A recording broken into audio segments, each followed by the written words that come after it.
Ang bango. Ang tapang ng amoy ng ulam mo ngayon Anong baon mo? Dinuguan. Gawa to ng mommy ko. Gawa to ng nanay ko. Malakasan, no? Gusto mo tikman?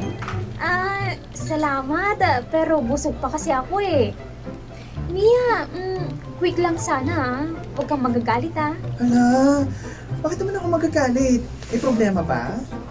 Hindi naman problema. Siguro, konting concern lang naman. Napapansin ko kasi na yung mga katrabaho natin, lalo na sa umaga, medyo naaamoy yung matapang na amoy ng mga baon mo Alam mo naman, enclose yung space natin. Tapos may mga sensitive talaga ang pangamoy. Ganun ba? Pwede naman kayo mag-adjust, lumabas kayong lahat. Sorry, hindi ko alam. Akala ko kasi okay lang kasi di ba pagkain lang naman to. Tapos may mga sensitive pa ng amoy. Oo Yung pang-amoy.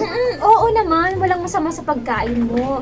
Actually, nakakagutom nga Pero baka siguro pwedeng kung magbaon ka ng ganito, siguro mas okay kung sa pantry talaga ikaw kakain, no? O kaya after lunch na lang. Para hindi naman kumalat sa buong floor yung amoy, di ba? Sa bagay.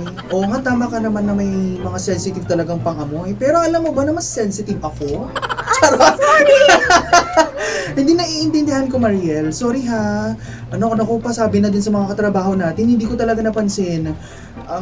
Sige, next time mas magiging maingat na lang ako. Thank you, Mia. Hindi ko rin kasi gustong mapahiya ka. Hindi kaya isipin mong maarte ako Di ba? Pwede naman pala sila mag-adjust lahat. Oo, magandang usapan, ganun. Yung parang yung